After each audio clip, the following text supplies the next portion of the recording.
Sí, sí le escuchamos.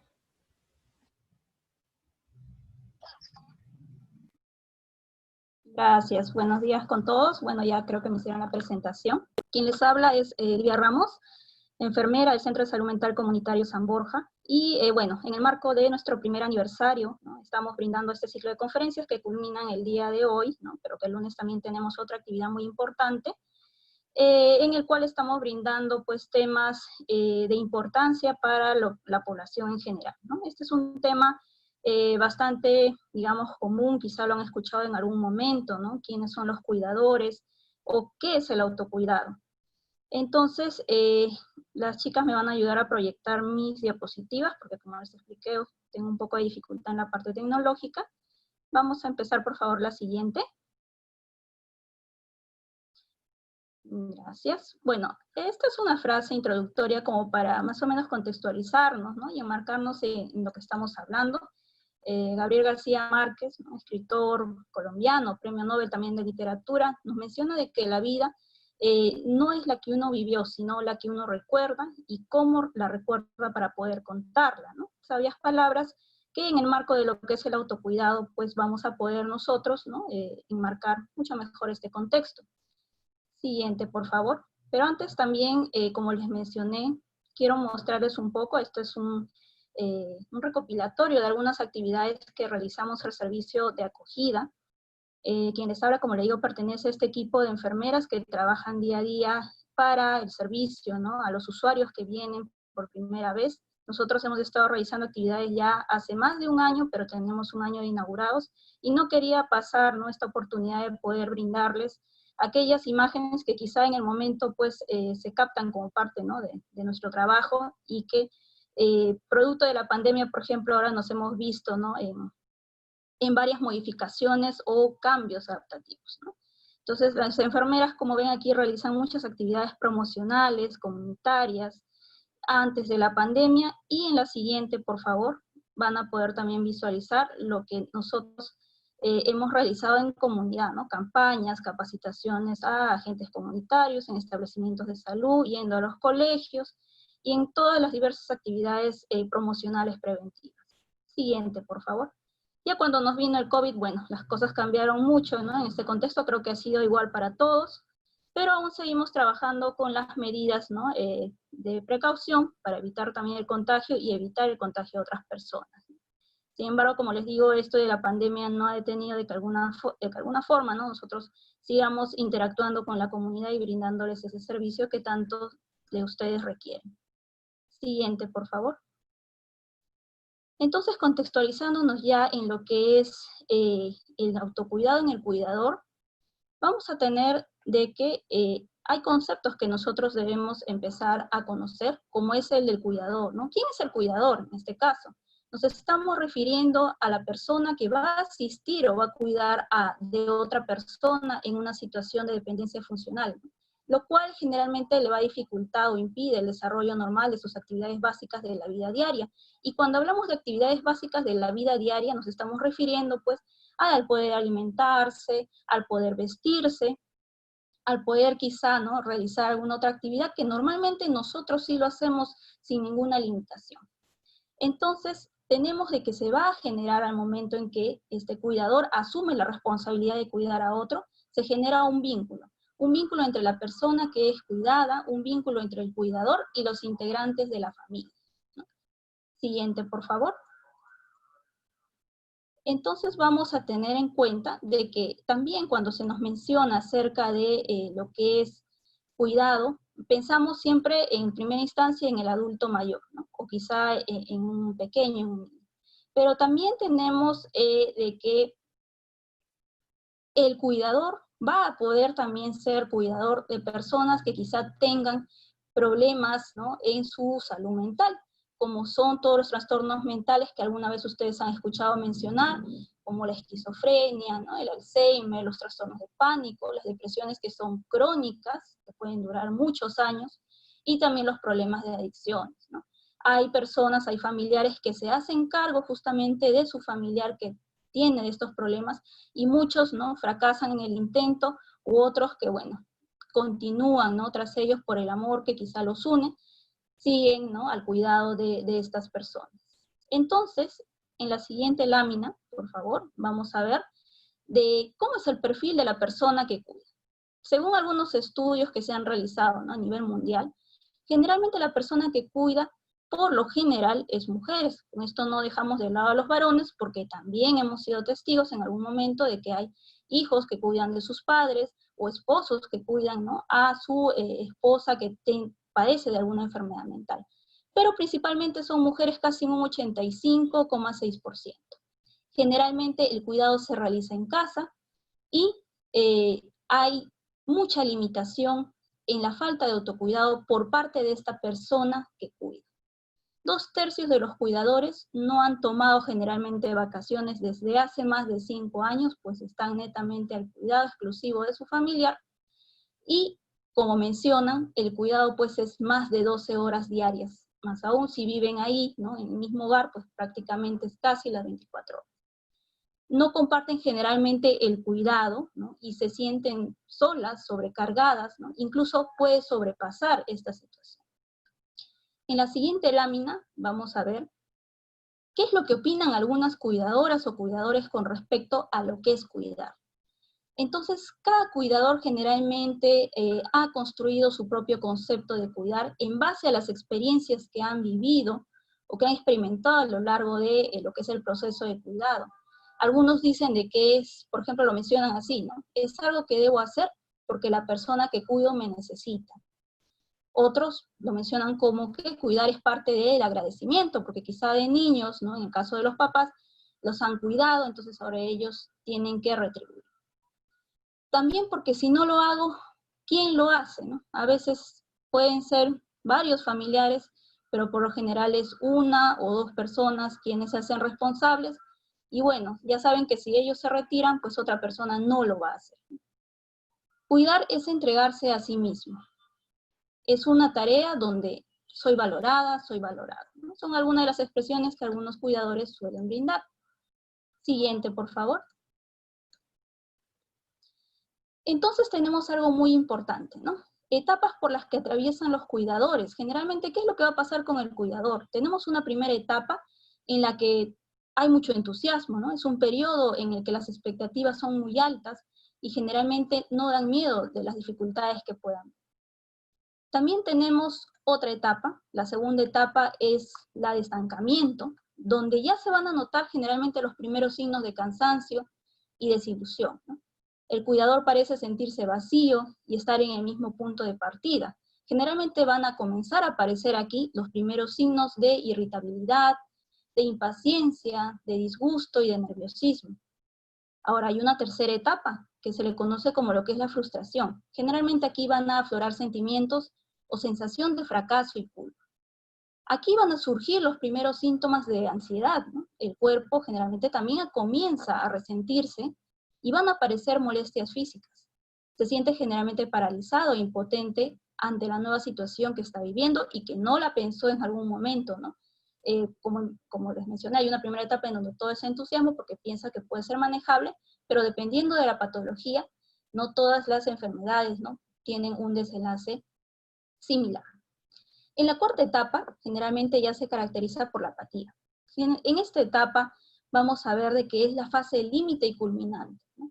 Ha entrado el cuidador en un círculo vicioso en que las relaciones resultan ya impersonales y ya no hay una participación afectiva, ¿no? Entonces hay que evitar llegar a esta etapa. Siguiente, por favor.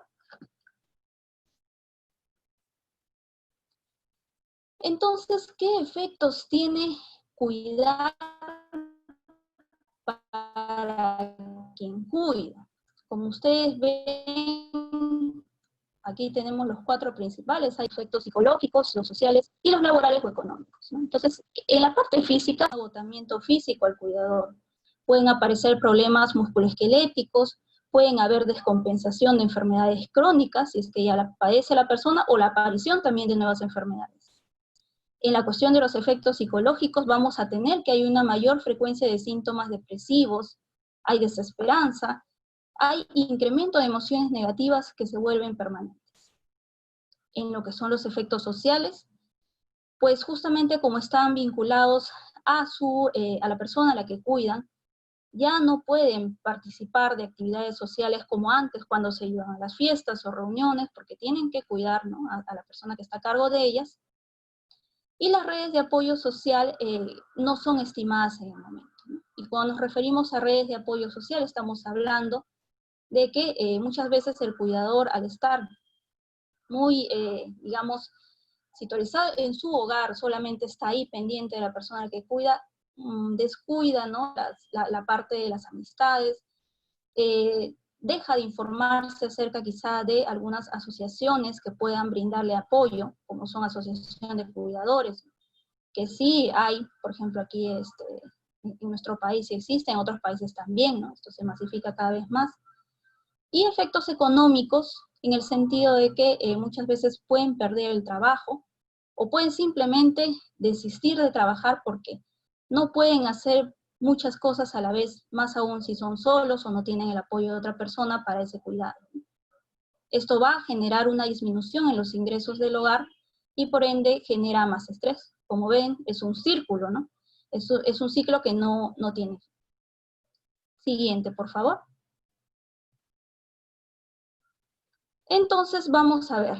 ¿Cómo saber, pues, como ven ustedes aquí en la imagen, una persona que ya está agotada, quemada, lo que llamamos en los profesionales el síndrome de burnout, pero en el caso del cuidador, bueno, está con una sobrecarga del cuidador, y esta sobrecarga generalmente comprende un estado de agotamiento tanto emocional como físico, que experimentan las personas que dedican justamente una mayor parte de su tiempo a cuidar a una persona que es dependiente de ellos, ¿no? Y que por lo general, bueno, afectan sus actividades de ocio, las relaciones sociales, personales, e incluso, como hemos visto, ¿no?, las actividades laborales. Esta situación de sobrecarga también podría tener efectos negativos en la persona a la que se cuida. ¿Qué va a pasar si nosotros estamos sobrecargados, estamos estresados, estamos cansados, ¿no?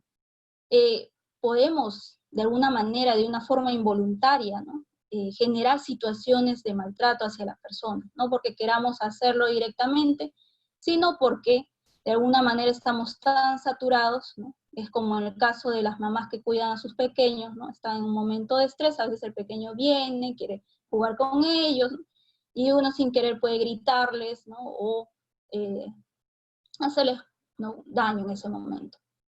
Siguiente, por favor. Entonces ahora entramos a lo que es el autocuidado después de haber visto todo lo que le pasa al pobre cuidador, ¿no? El autocuidado generalmente es la actitud y la aptitud para poder realizar de forma voluntaria y sistemática las actividades, ¿no?, para conservar la salud y prevenir enfermedades.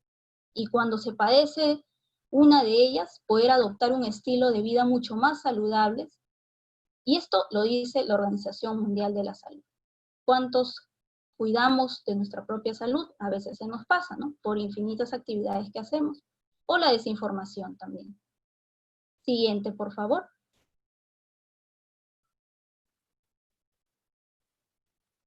Bueno, hay un sinfín de sugerencias, de consejos para poder favorecer el autocuidado, cosas que no debemos hacer, ¿no?, cosas que también debemos quizá incrementarlas un poco más, como mejorar el tiempo libre, ¿no?, la forma de desestresarnos, aceptar quizá nuestra situación.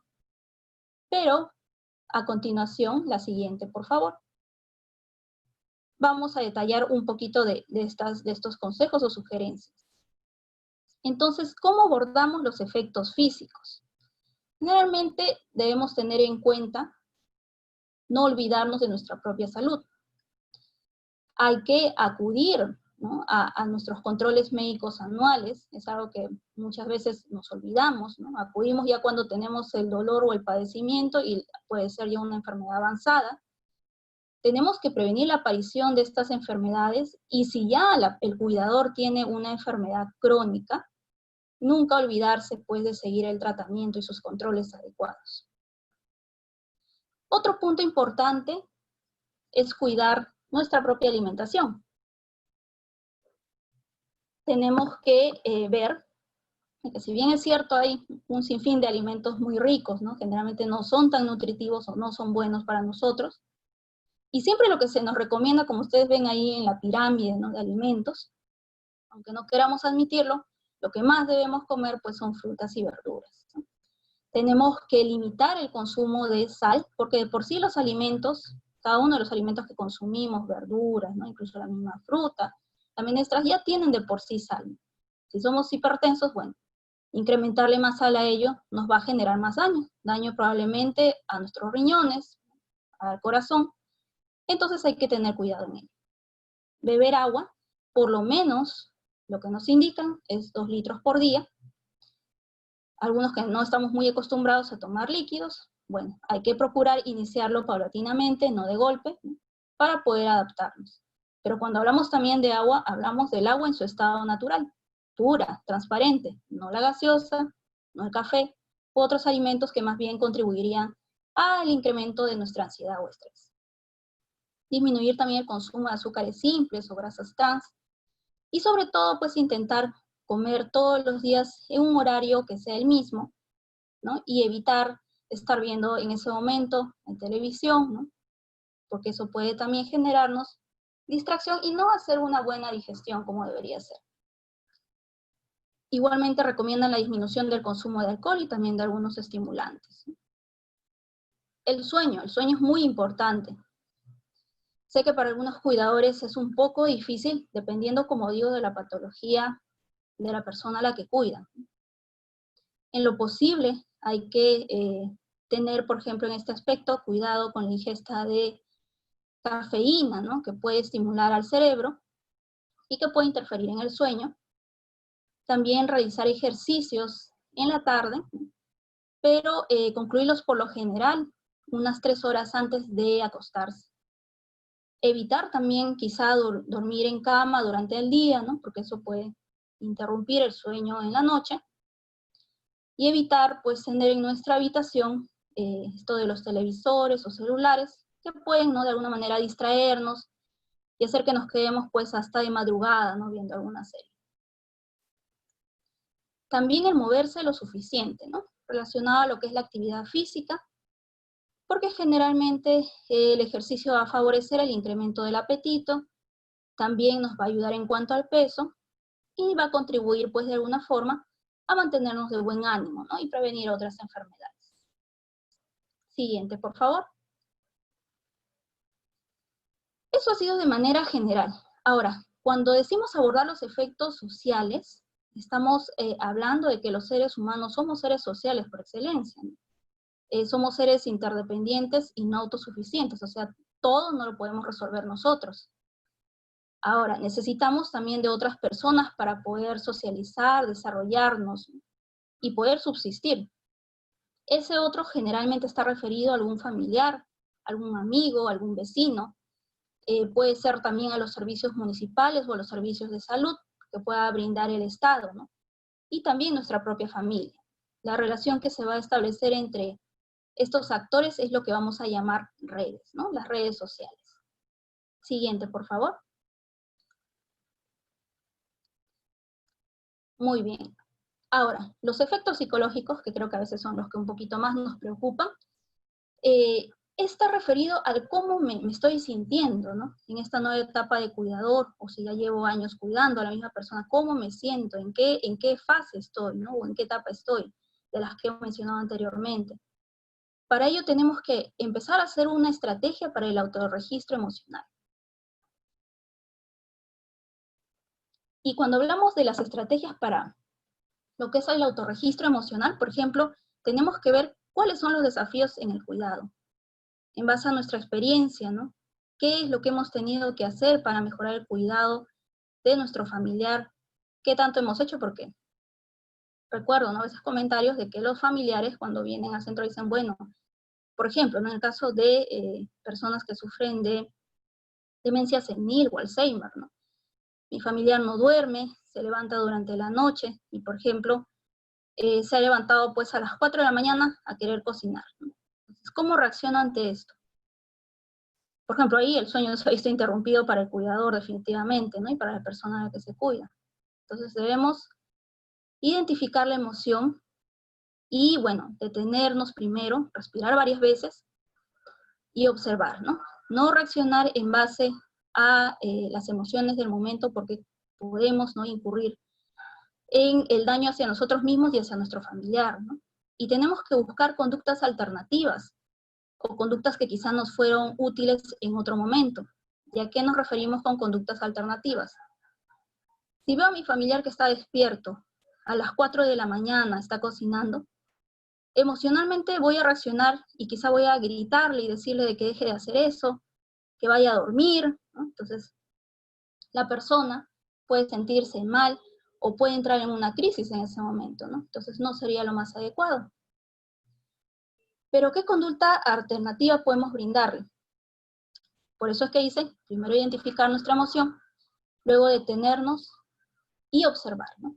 Entonces, viendo toda esta situación, nosotros podemos decir, bueno, nos acercamos a nuestro familiar, ¿no? Y le decimos, me parece bien, ¿no?, que estés ahorita tú cocinando, pero te sugiero, te ayudo, ¿no?, a culminar con lo que estás haciendo y vamos a comer lo que tú has preparado en la cama. ¿Te parece? Es una opción, ¿no?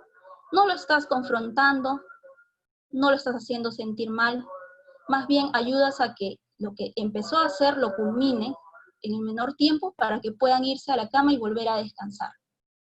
Es una opción mucho más saludable, como digo, que retarlo o gritarle, ¿no? Más aún si es un adulto mayor o si es una persona con una patología mental crónica, ¿no? Entonces, puede tratarse de esta forma.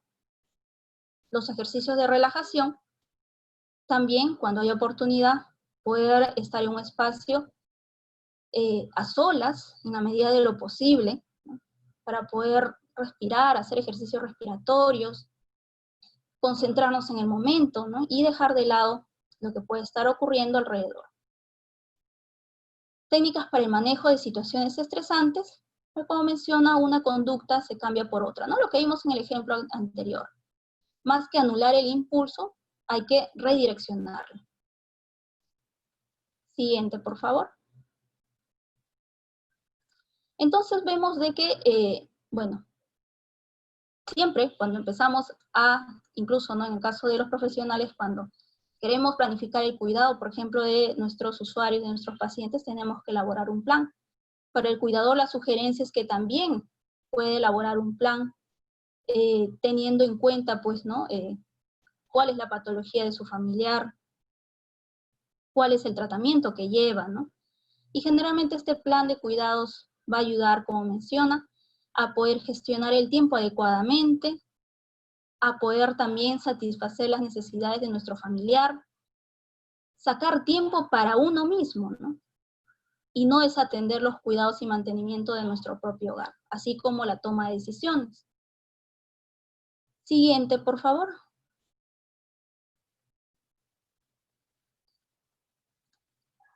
Entonces, como toda persona, la siguiente, por favor.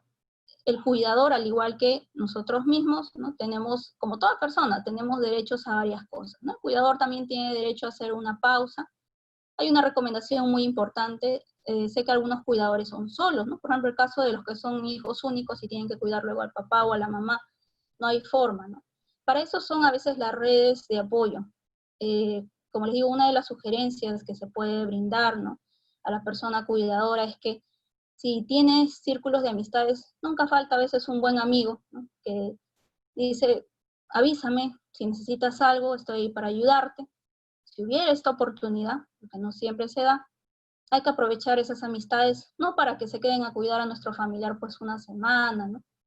Por lo menos, aunque sea una hora, que los acompañen a ustedes, para que ustedes puedan dar un respiro de esa hora y poder quizá realizar alguna actividad que está pendiente.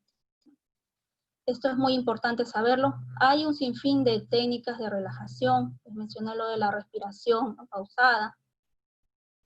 Los que practican yoga, por ejemplo, también es otra opción, ¿no? Entonces, en fin, escuchar música.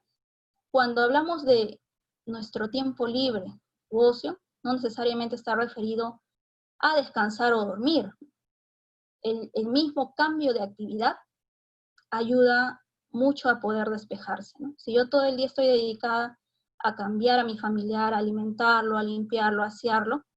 Bueno, en ese caso, cambiar de actividad podría ser ir a ver alguna película o empezar a hacer alguna actividad de tipo ocupacional, tejido quizá, o bordados a quien le gusta, ¿no? O empezar a leer un libro, escuchar música relajante o bailar, ¿no?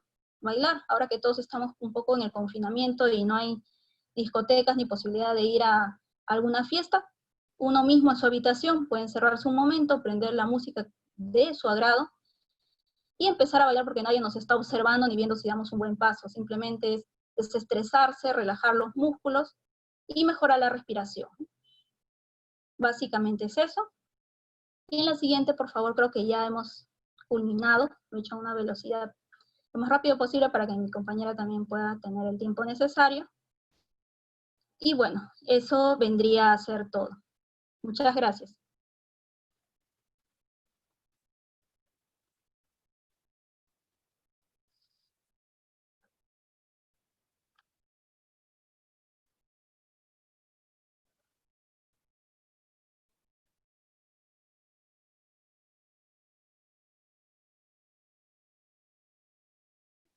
Muchas gracias a la licenciada Livia por la exposición que acaba de poder tener con nosotros.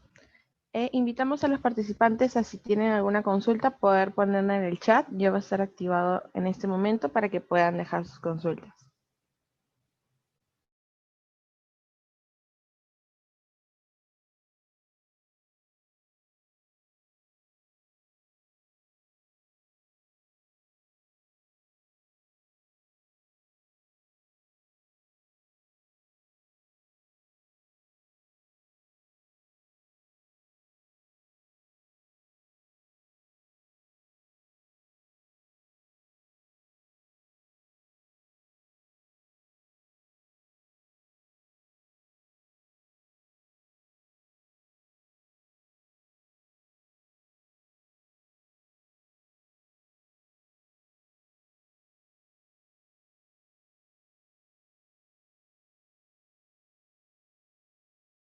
Muy bien, tenemos una primera pregunta.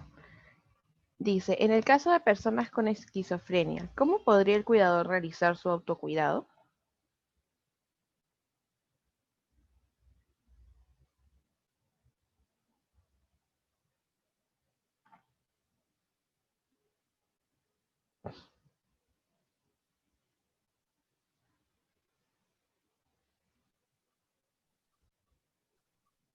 Ok, ¿ahora sí se me escucha? Sí, ya la escuchamos. Gracias. Bueno, en el caso de las personas que sufren de esquizofrenia, como les mencioné en un inicio, el cuidador de por sí no solamente es para las personas adultas mayores, ¿no? También hay cuidadores familiares que hacen de cuidadores para las personas que tienen este padecimiento, ¿no? O este trastorno mental que es crónico. El autocuidado es el mismo, quizá como digo, cada situación se maneja desde la patología de las personas. La persona con esquizofrenia, si bien es cierto, presenta una discapacidad que no necesariamente es crónica, de alguna manera no lo inhabilita a realizar actividades. Entonces, digamos que aquí el contexto del cuidador va a estar más focalizado en acompañarlo durante su tratamiento hasta que mejore en la estabilidad, ¿no?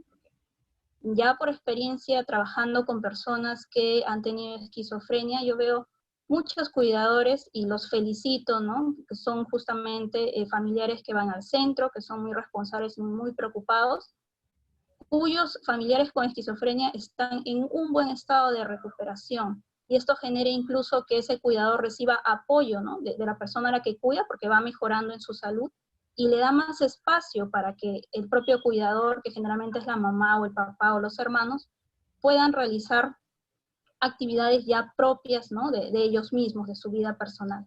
En sí, el autocuidado para ellos es casi similar, no varía en nada, hay que cuidar la parte física, ¿no? En la parte de alimentación, del sueño también, y la parte, ¿no? de las actividades sociales, de las actividades recreativas, que lo pueden hacer incluso junto con su familiar que tiene esquizofrenia, y que, como les digo, todo va a depender de cómo esta persona que tiene esta patología va a ir evolucionando, ¿no? conforme está mucho mejor con el tratamiento, conforme asiste a sus controles, la persona va a ser bastante funcional. Y ya incluso en algún momento puede dejar de ser cuidado, ¿no? Y más bien pasar a ser cuidador, como se ha visto en algunos casos. Y esa sería la respuesta. Muchas gracias. Tenemos una segunda pregunta. Dice, ¿cuánta importancia tiene la psicoeducación para una persona que va a iniciar como cuidador? Es sumamente importante, porque como les menciono, para cada cuidador no va a ser lo mismo, ¿no? Cada usuario tiene una patología diferente. La persona, por ejemplo, como les mencioné, que tiene su familiar con esquizofrenia, no va a tener el mismo, o la misma experiencia de una persona que, por ejemplo, tiene Alzheimer, ¿no? O una persona que está totalmente sana, pero que por la edad también necesita cuidados. Entonces, es básico la psicoeducación, en este caso, para ir, digamos, afianzando, ¿no? Los conocimientos que tenga la persona cuidadora y evitar justamente esa sobrecarga, ¿no? A las largas. Si la persona conoce muy bien cuál es la patología, qué es lo que va a pasar con su familiar, cómo actuar ante una crisis, entonces va a poder manejarlo y también la sobrecarga de estrés va a ser mucho menor. Por eso es muy importante. Y esto de la psicoeducación generalmente lo tratamos de hacer, por ejemplo, en nuestro centro de salud mental a la hora que asiste con el médico psiquiatra, con el médico de familia, con su misma psicóloga, ¿no? Y también con las enfermeras, que somos quienes a veces estamos en más interacción con el familiar, ¿no? Y esa sería más que todo la forma. Muchas gracias, licenciada Livia, por la exposición y por las respuestas en las preguntas. Le agradecemos su participación dentro de este ciclo de conferencias por el primer aniversario del Centro de Salud Mental Comunitario de San Borja. Tenemos una última pregunta, no sé si se anima a contestarla. Sí, a ver, dígame si Claudia Ah, me da paso, por si, ya, dime. sí, dice, ¿qué estrategia sugiere para hijo cuidador de paciente con Alzheimer en los periodos en los que no recuerdo?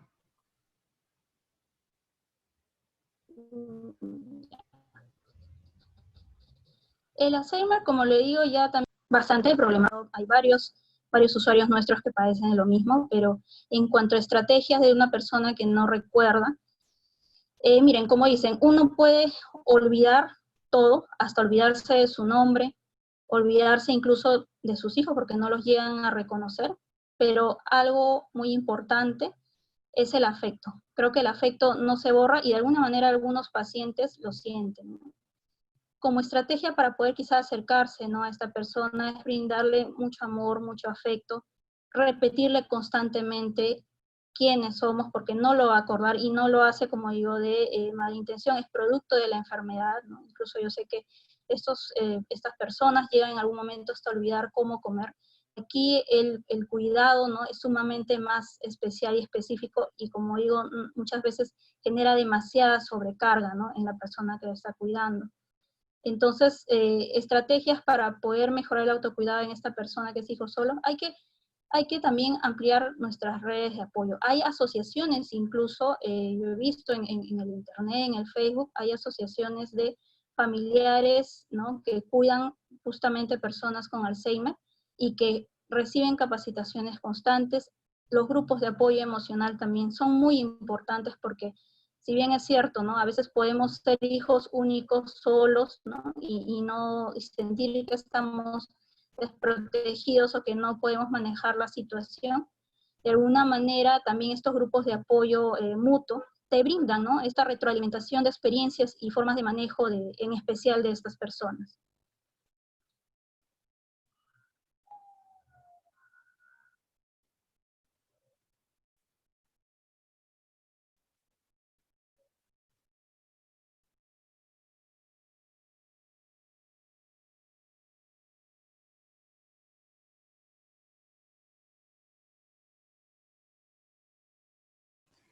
Bueno, reiteramos las gracias a la enfermera Livia Ramos, enfermera de nuestro centro, siempre brindando un gran servicio a todas las personas que acuden.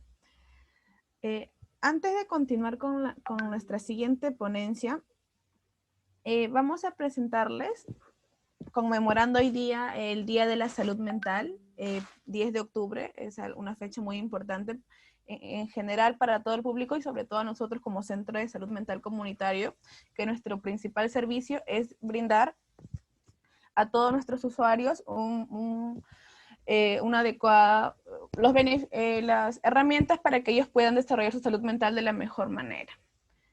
Tenemos unos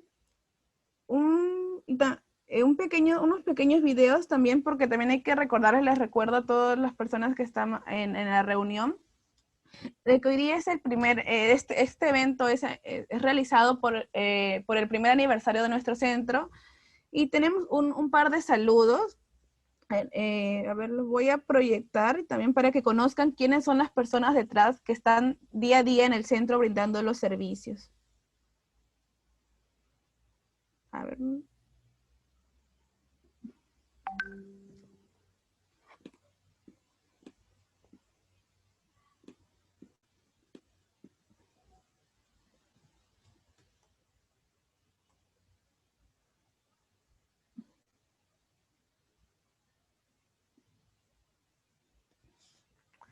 Bueno, como les dije hace un instante, hoy día es 10 de octubre, Día de la Salud Mental.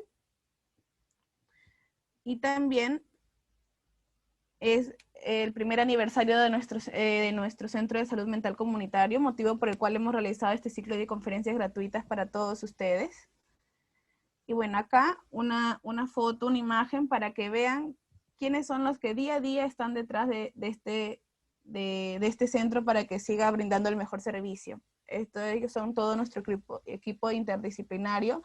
Como saben, contamos con servicio de psiquiatría, de psicología, está el equipo, las enfermeras, el equipo técnico de enfermería y también la química farmacéutica y el servicio de acogida, junto con el trabajo social. Todos ellos son las personas que están atrás del Centro de Salud Mental Comunitario, día a día actualizándose para tratar de brindarles un mejor servicio a todos ustedes. Acá hay un saludo, ahí les voy a reproducir para que escuchen por nuestro primer aniversario. Queridos amigos del Centro de Salud Mental Comunitario San Borja, reciban un afectuoso saludo de aniversario de parte de todo el equipo del Centro de Salud Mental Comunitario Universitario San Marcos. Esperamos que sigan con la misma vocación de servicio y que sigan dedicados a la salud mental de toda su comunidad. ¡Feliz aniversario! Ya, bueno, ese es un saludo a nombre del Centro de Salud Mental Comunitario Universitario de San Borja. El Centro de Emergencia Mujer Comisaría de San Borja saluda en esta fecha tan especial al Centro de Salud Mental Comunitario de San Borja por su loable desempeño y apoyo en la salud mental por nuestra sociedad. ¡Feliz aniversario! ¡Gracias! Ya, bueno, este es otro saludo que tenemos de parte de uno de los agentes comunitarios que están dentro de la jurisdicción de nuestro centro de salud, el CEM, que es el Centro de Servicio de la Mujer. Como siempre estamos en constante servicio para ellos, para brindar un mejor apoyo a todas las personas que se atienden tanto en el CEM como en el Centro de Salud Mental Comunitario.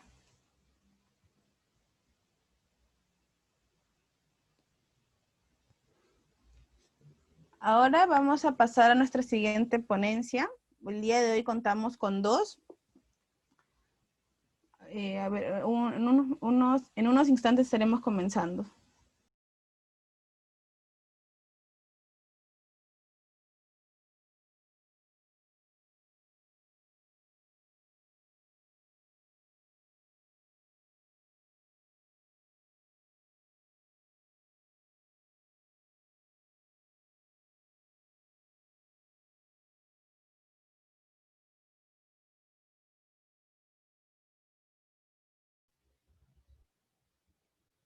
Muy bien, mientras se va proyectando la presentación, le vamos dando la bienvenida a la terapista de lenguaje Claudia Valdés Rojas, que ella es la responsable del servicio de terapia de lenguaje del Centro de Salud Mental Comunitario de San Borja, quien el día de hoy nos va a dar una conferencia sobre el tema cómo estimular el lenguaje en los niños desde casa.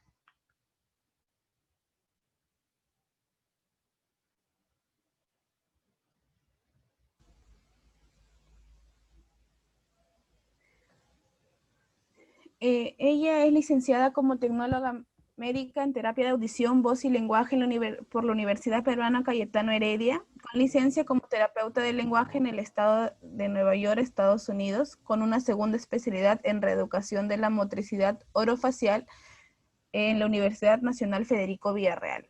Trabajó en el Lied Medicine Resources en Nueva York, en Estados Unidos, como terapeuta del lenguaje en el programa de intervención temprana para niños bilingües y bueno, actualmente como terapeuta del lenguaje en el Centro de Salud Mental Comunitario. Le damos la bienvenida.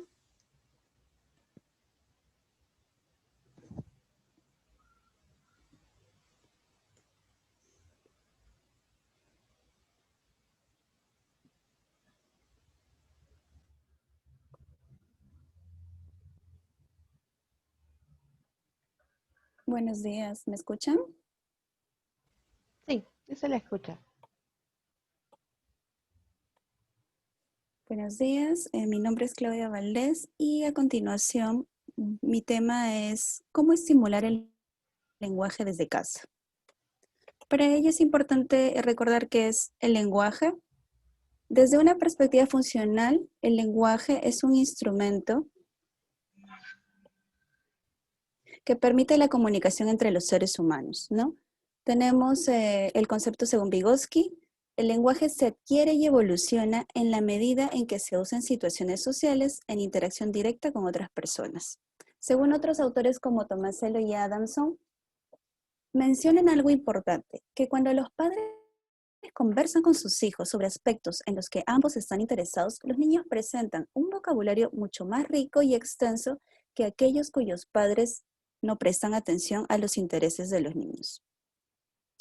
Según investigaciones actuales, demuestran que el desarrollo del lenguaje en los niños se va a ver influenciado mayormente por la estimulación que los padres ejercen sobre sus niños. Entonces, ¿es importante estimular el lenguaje? Sí. ¿Por qué? Porque va a favorecer al desarrollo de las destrezas para las matemáticas.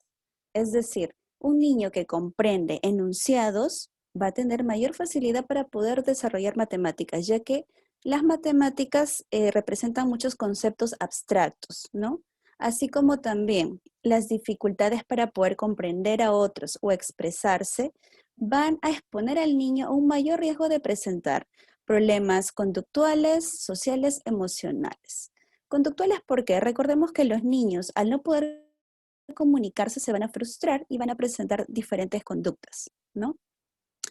Además, el lenguaje va a jugar un papel sumamente importante en la interacción exitosa con otros, niños o adultos. Recordemos que el mayor número de conexiones nerviosas se realizan durante los 3 primeros años de vida, es decir, el aprendizaje se da mucho, es mayor durante este periodo, a comparación de en otras edades.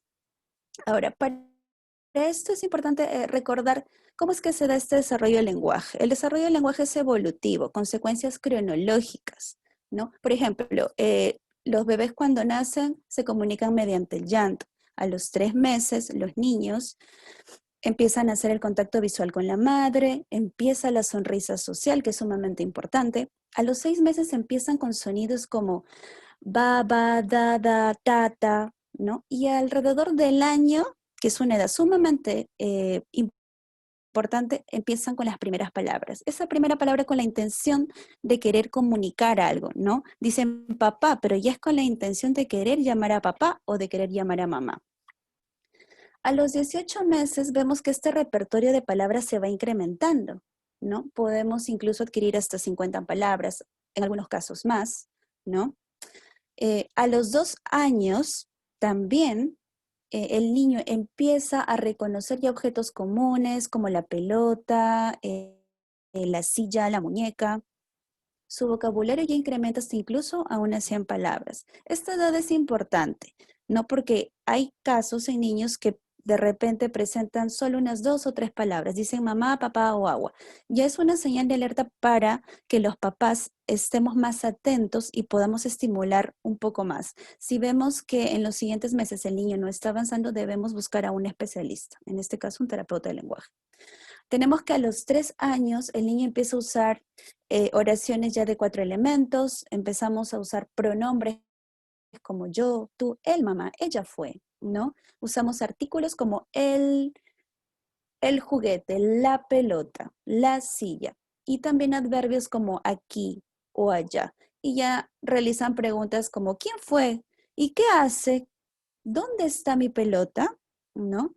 Y ya a los 4 o 5 años de edad el niño empieza a usar oraciones ya compuestas, dando más detalles acerca de una experiencia, hacen narraciones de historias breves, ¿no? Y bueno, esta adquisición se va completando paulatinamente hacia la edad de 10 o 12 años, ¿no? Pero básicamente a los 7 u 8 años ya el niño presenta un lenguaje mucho más fluido, usando estructuras, dando ejemplos, narrando lo que les pasó. Ahora, ¿qué estrategias podemos usar para poder estimular el lenguaje desde casa? En estos tiempos, por la coyuntura, tenemos a los pequeños limitados un poco a este ambiente, al hogar, ¿no? Recordemos que este lenguaje se va a desarrollar básicamente por el contacto de los niños con sus padres, van a ser sus primeras interacciones. Entonces, ¿cuál es el objetivo de usar estas estrategias? Va a ser expandir el lenguaje del niño mediante la conversación y el juego. El juego es una situación que nos va a dar herramientas para que el niño interactúe con los papás. ¿Ya? Ahora, estas estrategias también nos van a permitir estimular el lenguaje de una forma natural, donde el niño no se sienta presionado o forzado. Recordemos que el lenguaje o este proceso de estimulación no tiene que generar una experiencia negativa, por el contrario, tiene que ser una experiencia amable y gentil para los niños. Muy bien, las estrategias de las que les voy a hablar hoy día son self-talk, que significa charla con uno mismo, parallel talk, que significa charla paralela, y recasting, que significa decir la forma correcta de lo que el niño comunica. También tenemos expanding, giving choice y dar alternativas. Empezamos con la primera estrategia. Self-talk, charla con uno mismo. Consiste en decir en voz alta lo que el adulto o cuidador está haciendo. Para esto solo necesitamos nuestra voz y a nuestro niño al costado. Entonces, mamá o papá pueden narrar en voz alta lo que están haciendo. Con solo el hecho de decir en voz alta lo que estoy haciendo o sintiendo, les estoy dando la oportunidad al niño de poder almacenar un esquema mental en su cabecita que después él va a poder seguir. Le estoy enseñando a transmitir mensajes y también emociones. Ahora, esta estrategia podemos usarla en rutinas como en el desayuno, en el almuerzo y en la cena. No necesitamos recursos extras como para poder usarlo, ¿no? Es con lo que tenemos en casa. Por ejemplo, aquí tenemos a una mamá durante el desayuno que está al costado de su niña y la mamá dice en voz alta, la leche es muy rica, tomaré toda mi leche, ¿no es cierto? La niña solamente está escuchando. Con solo el hecho de escuchar, ya estamos brindándole la oportunidad de poder ir almacenando estructuras sintácticas. Muy bien. Luego, la segunda estructura se llama self-talk, es charla con uno mismo. Perdón, seguimos con la primera estrategia. Otro ejemplo es, ahora en el almuerzo la mamá dice, la ensalada de lechuga es mi favorita, me encanta la ensalada. Entonces mamá solo está diciendo en voz alta la acción que está realizando o lo que a ella le gusta. Ahora, la segunda estrategia es parallel talk, significa charla paralela. ¿En qué consiste? Mientras que la primera estrategia era que el adulto narre en voz alta sus acciones, en este caso el cuidador, papá o mamá, van a narrar la acción que el niño está realizando, ¿no? De esta manera le estamos brindando la opción al niño que aprenda más acciones, es decir, verbos, ¿no? Esto va a funcionar muy bien para aquellas actividades propias del juego. Por ejemplo, aquí el niño está empujando el carrito y la mamá puede decir, oh, Jaime, ¿tú estás empujando el carro? Muy bien. Oh, no, tu carro amarillo se chocó contra el carro rojo. Entonces, narramos la acción que realiza el niño. O en el segundo ejemplo tenemos a un papá que está construyendo una torre con su pequeña, ¿no? Le dice, Anita, ¿estás armando una torre? ¡Wow! Esa torre es muy alta. Papá sigue narrando la acción que realiza la niña. Siguiente estrategia.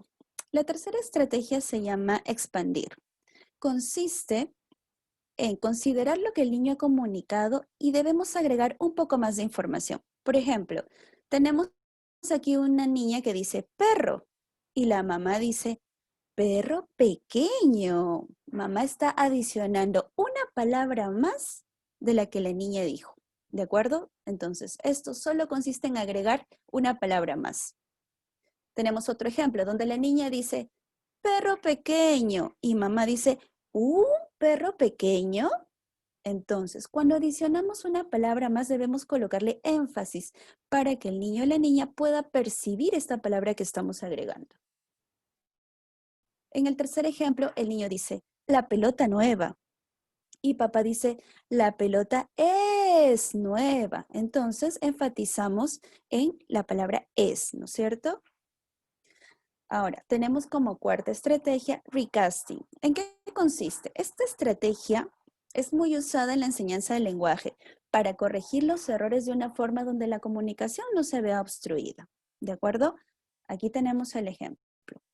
El niño dice, casa de la abuela, vamos. Y mamá dice, ¿vamos a la casa de la abuela?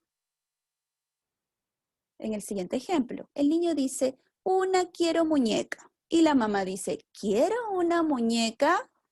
Muy bien, Anita, ¿quieres una muñeca? Y de pronto la niña dice, sí.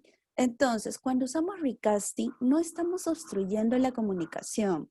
Por el contrario, cuando solemos usar, no, Anita, estás diciéndolo mal, así no se dice, tienes que hablar bonito, el niño no sabe cómo decirlo. Entonces, nosotros le estamos dando un modelo sin parar la comunicación.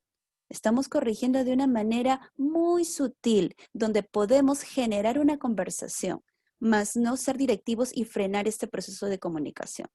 Esto es sumamente importante para generar que el niño quiera seguir conversando. Por ejemplo, otra situación es para corregir sonidos. Por ejemplo, la niña dice, bonito tato, dice tato por gato, ¿no? Mamá le dice, oh, bonito gato. El gato bonito dice miau. Gato educado. Michi, michi, gato. Entonces, le estamos dando modelos de la correcta pronunciación o emisión de este sonido, que en este caso es del fonema G, ¿no?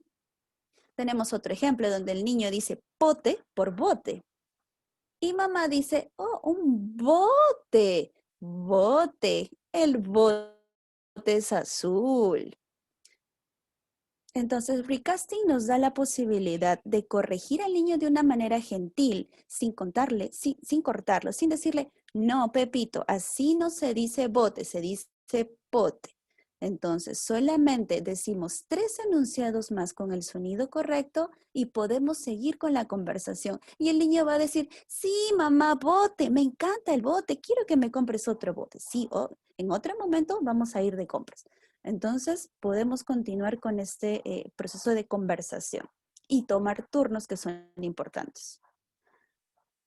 Ok, entonces, recasting va a permitir corregir el sonido mal pronunciado de una manera amable, donde el niño no se va a dar cuenta que está siendo corregido, ¿no? Ahora, es importante repetir el sonido de 3 a 4 veces, usando frases o oraciones como en los ejemplos. Esto tiene que ser durante 1 minuto. Apenas el niño dijo la palabra, digamos, mal pronunciada, durante 1 minuto debemos darle varias opciones de oraciones con este sonido para que el niño las pueda percibir de manera adecuada. Ahora, por ejemplo, estas estrategias se deben usar en las rutinas diarias. Durante el desayuno podemos incluir algunas actividades como narrar acciones realizadas, ¿no es cierto? Para ello va a ser importante incluir al pequeño. Podemos practicar expresiones faciales y vocabulario de emociones. Vamos a darle una actividad. Por ejemplo, la mamá está con el niño, van a tomar desayuno y la mamá le dice a Jaimito, te va a tocar colocar la mermelada en el pan. Le estamos dando una actividad al niño donde él mismo tiene que colocar la mermelada en el pan. Ahora vamos a dibujar en ese pan una carita feliz. A ver, ¿qué te parece? Sí, mamá. Muy bien. Entonces le estamos dando una oportunidad para generar conversación. Ay, qué bonita te salió tu carita feliz. ¿Y por qué crees que está feliz? Y el niño, ya generamos en él que haya una interacción, una respuesta, ¿no? También podemos reforzar el vocabulario de frutas, podemos colocar trozos de una fruta dentro de una taza con yogur y decirle, a ver, ahora colocamos las fresas. Vamos a decir fresas adentro, muy bien, fresa adentro, fresa adentro, fresa adentro, ¿no es cierto? Entonces ya le estoy enseñando también conceptos de nociones espaciales, ¿no es cierto? Dentro, fuera, arriba o abajo. Entonces, es importante que los papás podamos incluir al niño en las actividades, en las rutinas diarias, porque esto va a generar que puedan ir memorizando mayor número de palabras y que en algún momento luego las puedan emitir. Ahora, por ejemplo, durante la mañana, antes de empezar el día, podemos también conversar con el niño acerca de lo que haremos. Para ello podemos usar un calendario que nos va a permitir colocar actividades, eventos, citas, planes, ¿no es cierto?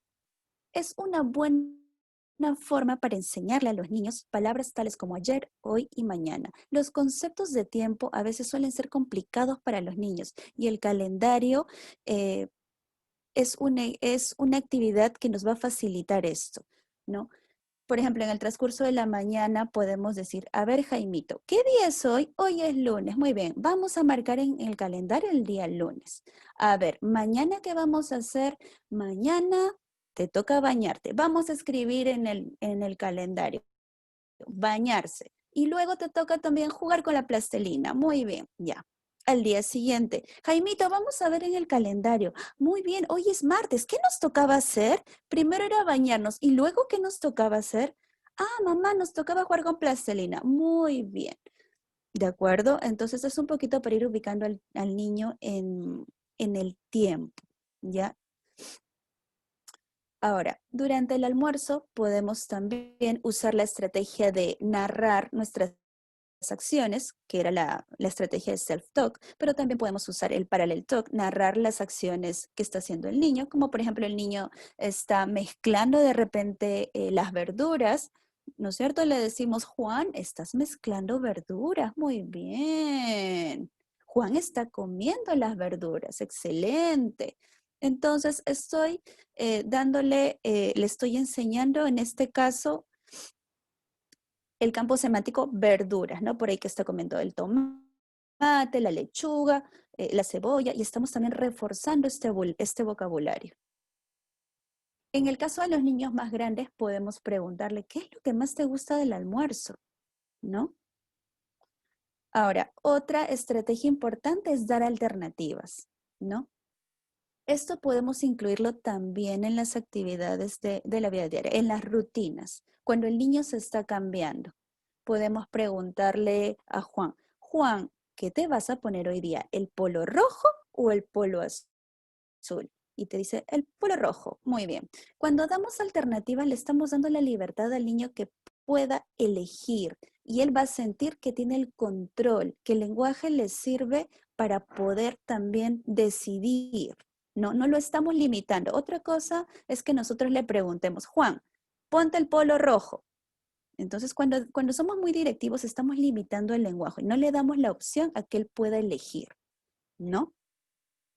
Ahora, esto tiene como propósito que el niño pueda decir la respuesta sin presiones. Igual, también podemos usarlo en el desayuno, quizá en el break, en el transcurso de la mañana.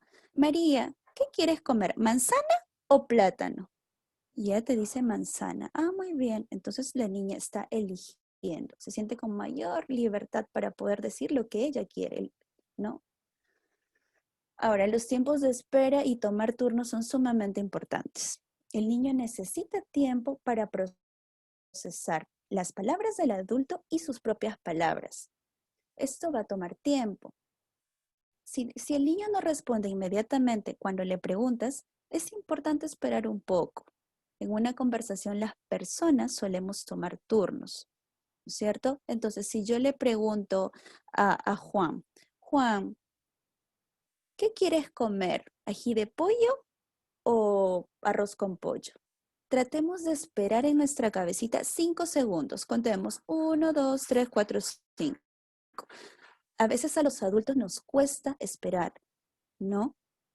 Nos cuesta esperar y no le damos chance al niño de que pueda procesar la información y que luego pueda responder.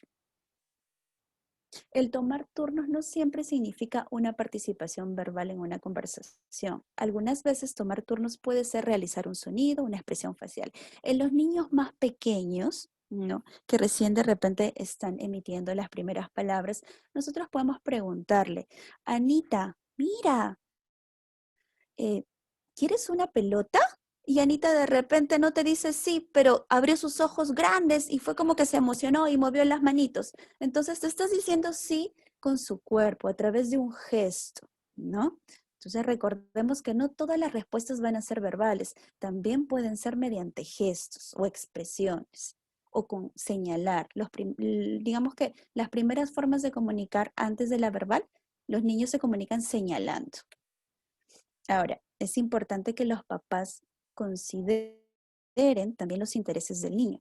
Los niños van a mostrar mayor interés en sostener una conversación con el adulto siempre y cuando el tema sea de su interés, ¿no? A todos nos pasa y a todos nos gusta que nuestras conversaciones sean con temas de los que disfrutamos, ¿no? Que sean propios de nuestro interés. Si vemos al niño que está hablando de trenes, ¿no? Y dice, mamá, mira, un tren.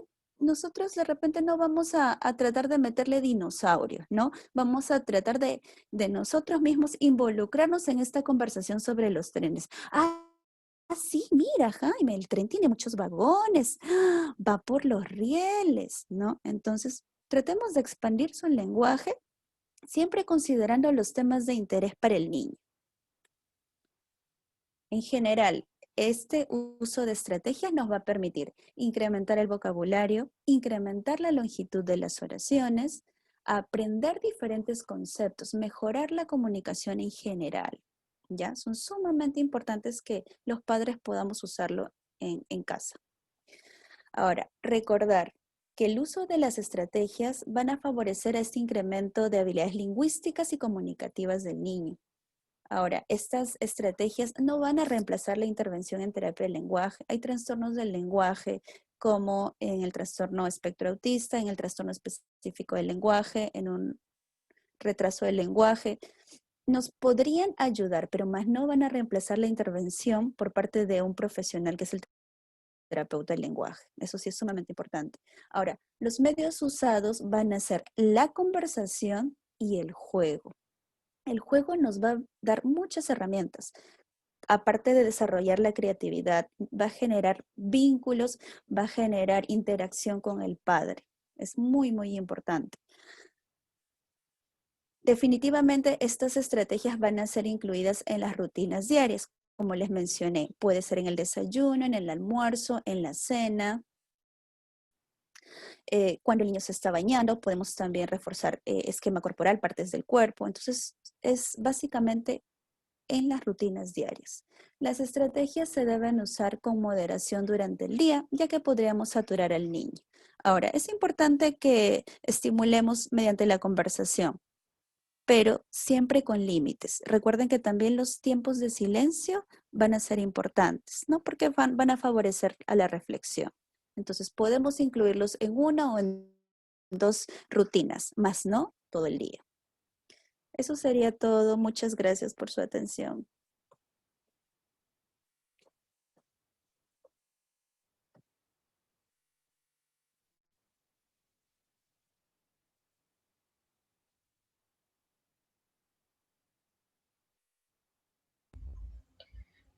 En estos instantes vamos a habilitar el chat para si hay alguna pregunta que deseen hacer a nuestra ponente.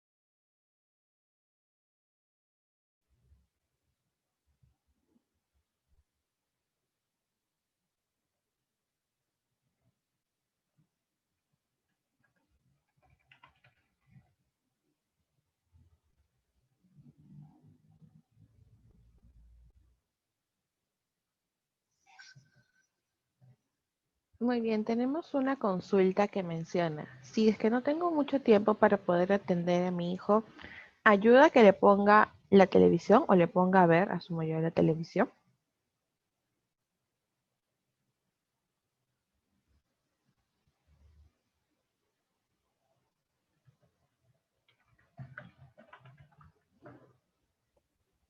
Ya. Con respecto a la televisión, el uso de la televisión, digamos que es algo que en estos tiempos, de alguna manera, les brinda a los niños una oportunidad para distraerse, siempre con tiempos limitados y recordemos que también nosotros podemos intervenir. La idea es generar interacción. Entonces, si el niño está viendo un dibujo, preguntémosle, ¿y qué pasó con Bob Esponja? ¿Y qué hizo? ¿Y quiénes son sus amigos? Entonces, va a ser bueno con tiempos limitados y siempre cuando el adulto pueda intervenir y realice preguntas, ¿no? Donde el niño pueda expandir su lenguaje. Esa sería la respuesta.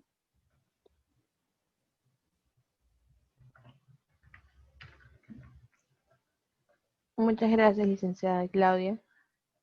A ver, vamos a esperar tal vez un momentito si es que hay alguna otra pregunta. Sí, hay una pregunta más que acaban de escribirme al interno. Dice, un niño que emite pocas palabras hasta los 2 años, pero comprende todo lo que se le indica, ¿tendría que llevar una terapia de lenguaje? Sí, recordemos que a la edad de 2 años el niño como mínimo ya debe tener un vocabulario de 50 palabras. Si el niño solamente dice mamá, papá o agua, ya es un vocabulario limitado. Entonces necesitamos ya una evaluación por parte de un especialista, ¿no? Para ver los factores por los cuales no se está comunicando de manera adecuada, ¿no? Y sobre todo para poder estimular y que sea de manera oportuna, ¿no? Porque todavía existe este pensamiento de, no, voy a esperar, ¿no? Quizás se demore un poco y a veces podemos pasar hasta los 3 años, ¿no? Y recordemos que estas habilidades se van ganando de manera gradual, pero la idea es no generar retrasos en el pequeño.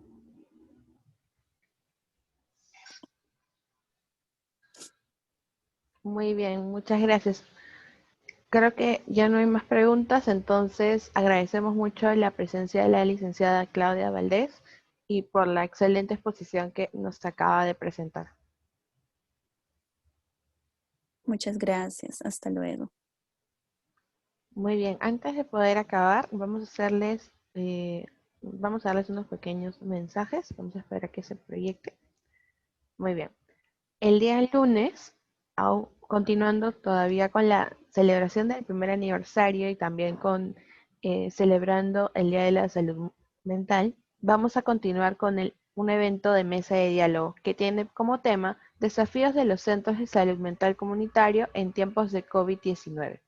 Nos van a acompañar médico psiquiatra Roger Pessoa Patiño, coordinador de la sección académica de Psiquiatría Comunitaria y Social de la Asociación Psiquiátrica Mexicana, el médico psiquiatra Rolando Pamalima, director del DEIDAE de Niños, Niñas y Adolescentes del Noguchi, la licenciada enfermera Janet Ricadorni, también perteneciente a la institución de Noguchi, la psicóloga Jacqueline Valdivieso, también de Noguchi, y la médico psiquiatra Vanessa Herrera, que es parte del equipo técnico de la Dirección de Salud Mental del MINSA. Entonces vamos a ponerlo a través de nuestras redes sociales, del Facebook, el evento y el link para que se puedan inscribir y puedan participar con nosotros. Es el día lunes 12 a partir del mediodía. Agradecemos mucho su presencia el día de hoy y nos estaríamos viendo el día lunes.